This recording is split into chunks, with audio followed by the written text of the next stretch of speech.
Ousmane Diop, vous avez la parole. Maïmouna Dieng se prépare. Honorable Ousmane Diop, vous avez la parole. Maïmouna Dieng se prépare.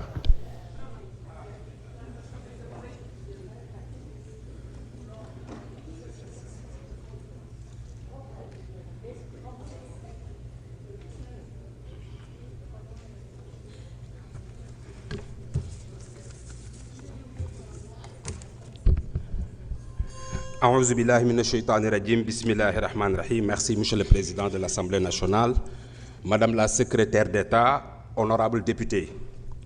Il a été extrêmement difficile de se hisser à ce stade où nous sommes. Il l'est encore beaucoup plus de s'y maintenir en travaillant constamment à l'améliorer. Tout au début, ils nous avaient d'abord ignorés. Ensuite, ils se sont moqués de nous. Après, ils nous ont combattus. Enfin, nous avons gagné. Oui, nous avons gagné. Mais grâce à la générosité démesurée d'un homme, d'un leader incontesté, le guide de la révolution, Ousmane Sonko. Un leader, c'est celui que les gens suivent sans qu'on les y oblige. Il constitue un miroir reflet de son autorité, ce qui facilite l'adhésion et la loyauté. Un vrai leader crée d'autres leaders. Un faux leader garde tout le monde petit et reste grand. Ce dernier dit « je » quand ça gagne. Il dit « nous » quand ça perd. J'ai réussi, ils ont échoué. Mais l'histoire politique sénégalaise a montré que ceux qui ratent les transitions finissent toujours seuls. 2012 et 2024 sont assez révélateurs. 2027 et 2029, nous en dirons plus, Inch'Allah. L'actuel président de la République, Bassirou Diomaye Faye, est élu grâce à une image d'un leader anti-système, sobre, généreux et soucieux du devenir de notre cher pays, le Sénégal. On peut tout fuir sauf sa conscience. Malheureusement, on est chef par désignation, mais on devient leader par épreuve et on le reste par l'exemple. Aux Sénégalais de trouver le qualificatif le plus adapté. Un exemple typique de leadership que l'on pourrait citer, Ousmane Sonko. Je vous demande d'applaudir Ousmane Sonko, s'il vous plaît. Ce nom résonne partout, non pas parce qu'il a mis son ego en avant, mais il est devenu en traversant épreuve sur épreuve pour sauver le Sénégal. Et à quel prix?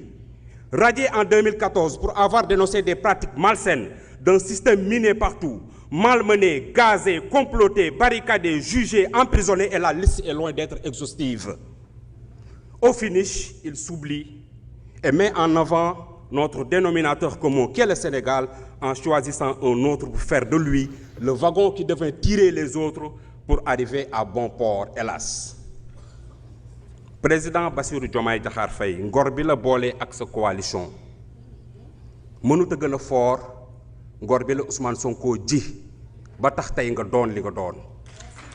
Mënut a gën a fort kóllëre bi nga xamante si moom moo tax nga ni bu la Ousmane Sonko naroon boole politique nga bàyyi politique. waaye yàlla dafa wax yàlla suñu borom subhanahu wa taala dafa am lu mu wax ci alquranul karim ci surat al alah aya 6 innal insana la yataa an raa ustahna waaye mu teg ci inna ila rabbika rujaa. bari na ci ñoo xamante ni si ni bu ñuy am di bew di fàttali leen fal waaye yàlla ne leen du ngeen rëcc. Inna ila rabbika rujaa.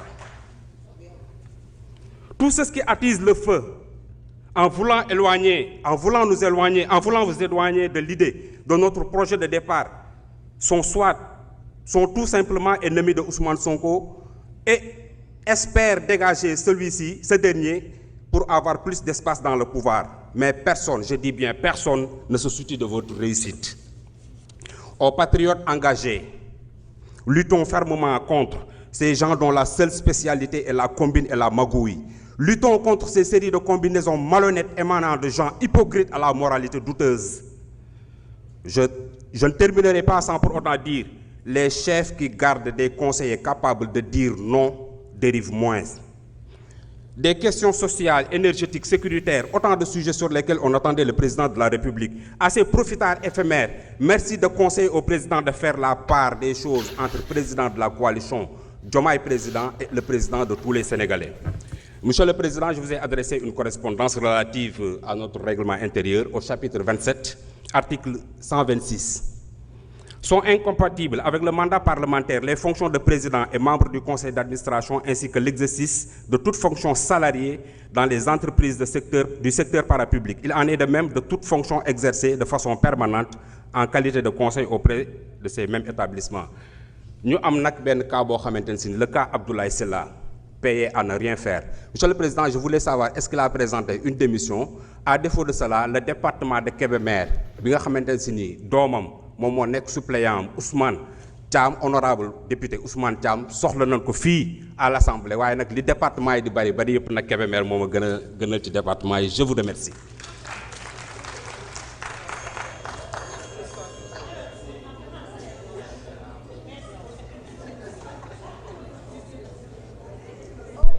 Merci beaucoup. Maïmouna Dieng, vous avez la parole. Abdoulaye Thomas Faye se prépare.